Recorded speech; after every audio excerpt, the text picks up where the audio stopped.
అరుణాం కరుణాతరంగితాక్షీం ధృతపాశాంకుశపుష్పబాణచాపాం అణిమాదిభిరావృతాం మయూఖై గురురిత్యేవ విభావయే భవానీ. గ్రహముల యొక్క గమనాలు, వాటి ప్రభావాలు, తీసుకోవాల్సిన జాగ్రత్తలు, వాటిని ఆచరణలో పెట్టడం ద్వారా మన శ్రమ కాలంధనం వ్యర్థం కాకుండా కాపాడుకోగలుగుతాం.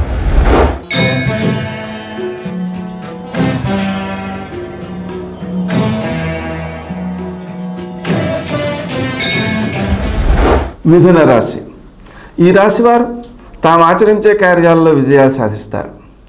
వారం ప్రారంభంలో రావాల్సిన సొమ్ము చేతికి అందే అవకాశాలున్నాయి. కానీ వారం మధ్య భాగంలో అధిక వ్యయాలు చేసే అవకాశాలు కూడా ఉన్నాయి.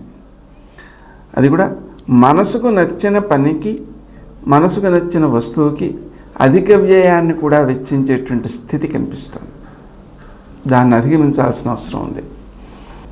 దానికి మీరు మీకు కావలసిన వస్తువుని స్పష్టంగా నిర్దేశించుకుని ఆత్మీయుల ద్వారా తెప్పించుకోవడం ద్వారా మీకు మేలు జరుగుతుంది. వారం ద్వితీయార్థంలో ప్రయత్నాలు గట్టిగా చేసినట్లయితే మీకు రావాల్సిన స్థానచలనం, కావలసిన చోటుకు వచ్చే అవకాశాలు ఉన్నాయి. ఆ స్థానచలనాన్ని పూర్తిగా సద్వినియోగం చేసుకోవడం కోసం శ్రీ రాజమాతంగి నమః అనే మంత్రాన్ని జపించుకోవడం ద్వారా సత్ఫలితాలను సాధించగలుగుతారు. విశేషించి మీరు మాట్లాడే తీరు నైపుణ్యంతో కూడి ఉన్న అప్పుడప్పుడు అయ్యో ఇలా మాట్లాడకుండా ఉంటే బాగుండేది అనిపించే పరిస్థితులు కూడా ఎదురవుతుంటాయి. వీటన్నిటినీ దృష్టిలో పెట్టుకుని ఎప్పుడు మాట్లాడవలసిన కొంత ముందుగా ఏ మాటలు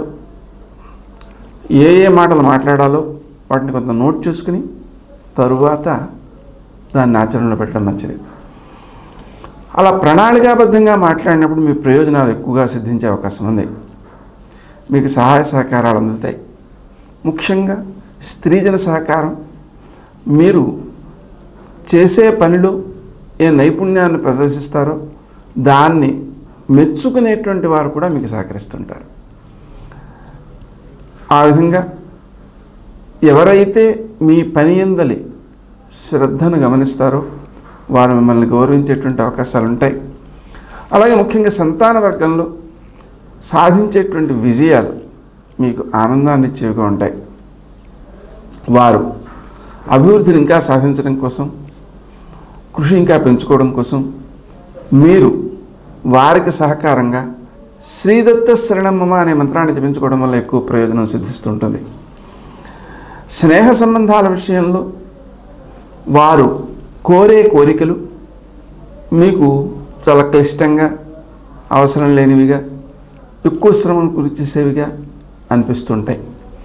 అవి మీకు కలిగిన భావాలే. ఎదుటి వ్యక్తికి ఏది అవసరమో అతడు దాన్నే కోరుతాడు. కాబట్టి ఈ అంశాన్ని దృష్టిలో పెట్టుకుని ఎదుటి వ్యక్తికి విలువ ఇస్తేనే ఆ స్నేహ సంబంధం కొనసాగుతుంది అనే అంశాన్ని గుర్తించి మీకు లోపల వచ్చేటువంటి ఈ భావనలను బహిర్వ్యక్తం కాకుండా కాపాడండి.